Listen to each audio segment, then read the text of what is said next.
Ya teman-teman, lanjut ya di part ketiga. Di mana part ketiga ini kita akan bikin fitur role solution. Jadi logik sederhananya yang akan kita tulis di kontrol awal seperti ini. Kita akan menerima si request tanggal periksa, catatan, sama obat dan biaya pemeriksaan. Nah, tanggal periksa, catatan, sama biaya pemeriksaan ini akan dimasukkan atau membuat kita di jadwal periksa karena ini seperti ini.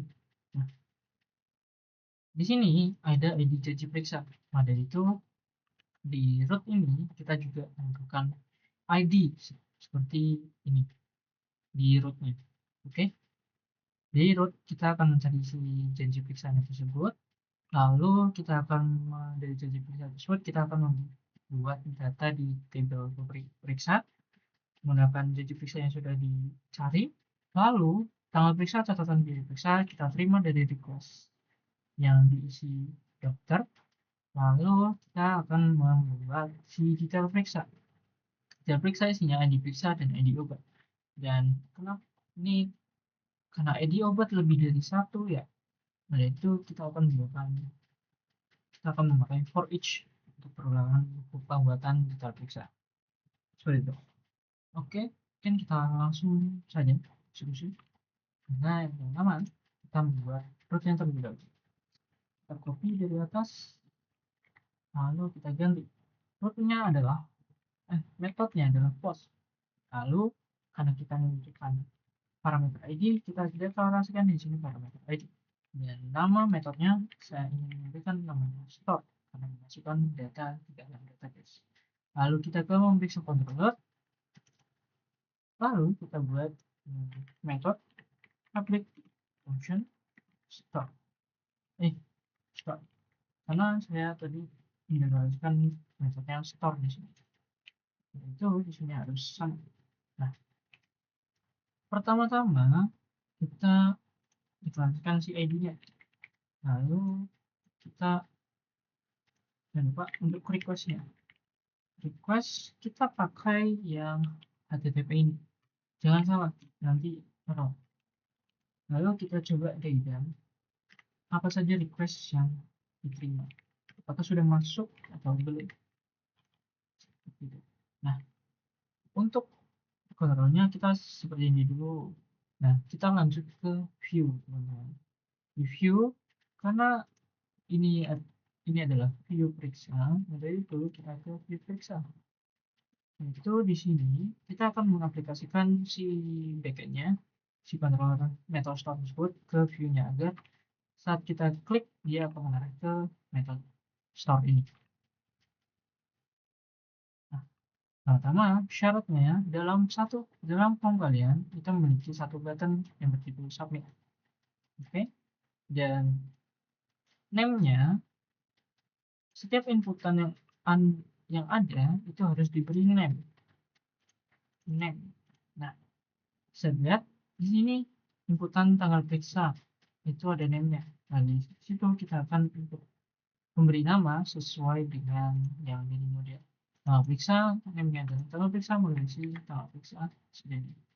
Lalu catatan yaitu sama saja catatan catatan. Kita sambungkan saja seperti ini. Catatan sudah sesuai. Lalu ada biaya periksa. Biaya periksa itu di bawah kita lihat name-nya. Di input ya teman, input bukan di label. Setelah itu ada obat. Nah, obat di sini itu kan banyak kan. Nah, kita memberi name-nya itu adalah obat. Seperti ini karena lebih dari satu dan jangan lupa ada array ini seperti ini. Nah, ini sudah kita beri namakan. Nah, kita akan menyambungkan ke backend. Nah, kita akan write action-nya kita menjadikan kita arahkan ke dokter memeriksa website. Dan karena si memeriksa ini itu menentukan ID dan ID di sini adalah yang dimaksud adalah ID janji periksa. Yaitu kita ini jadi periksa ID. Nah, ini dapat berjalan karena sebelumnya kita juga pakai ini kan Dari itu ini bisa dipakai dengan di sini. Dan metodenya adalah post. Nah, dulu jangan lupa juga file membutuhkan untuk mencari syarat. Dan kita coba tes dan verifikasi terlebih dahulu. Sudah catat tulisan adalah jangan dibaca.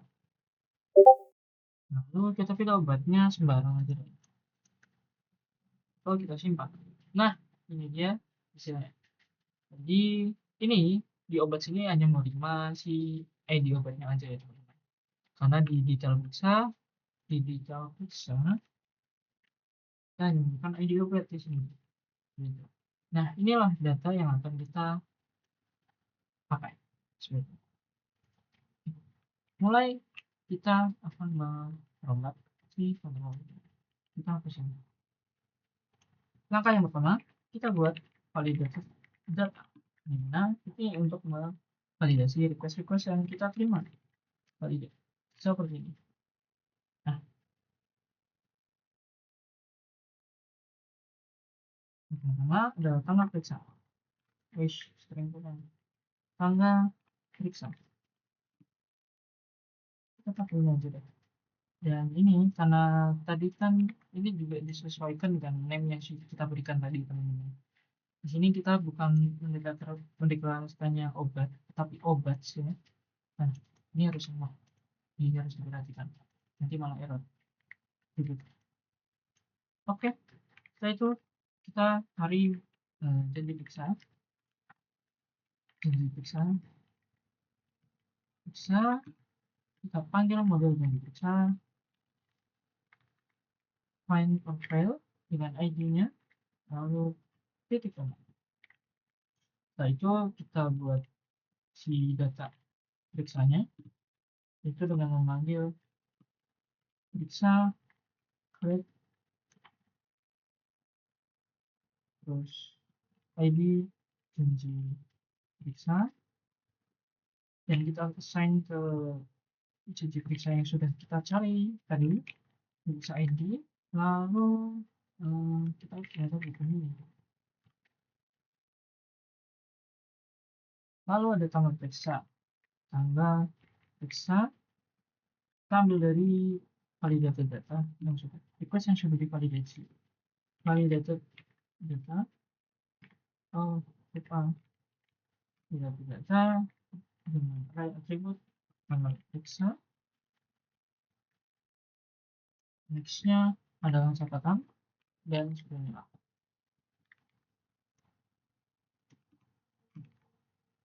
Oke, sudah sesuai. Nah, setelah itu kita membuat untuk data di tabel periksa page seperti ini sini. Nah, karena obatnya yang tadi kita terima itu lebih dari satu, maka kita for each dulu lebih dahulu si obat kita obat S-nya di sini saya beri variabel obat ID karena yang mengandung ID. Jadi lalu kita panggil si model di terperiksa create ID periksa lalu di sini ada periksa ID. Ini adalah ID obat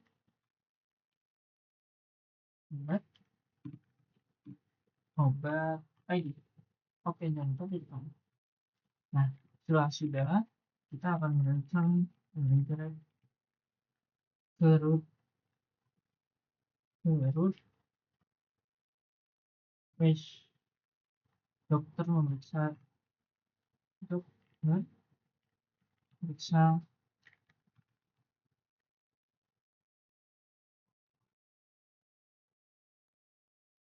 guys. Oke, setelah itu kita akan coba testing. Jika ini berhasil, maka dia akan mengarahkan ke indeks yang tabel tadi teman-teman. Oke, kita coba today, terus ini yang digadang ya, jadi ya jangan digadang, lalu obatnya sembarang deh ini, lalu klik simpan. Jika sudah mengarah ke indeks, maka dia sudah berhasil. Nah, bisa dilihat aksi di sini ini menjadi edit karena dia sudah diperiksa sebelumnya. Oke, mungkin sekian untuk part ini. Nextnya kita akan pertama kita akan mendinamiskan untuk edit ini, dimana nanti akan mengarahkan ke ini yang menjadikan dinamis ini. Lalu membuat part terakhir, membuat fitur edit data pemeriksaan. Oke, sekian untuk part ini. Thank you. See you on the next part.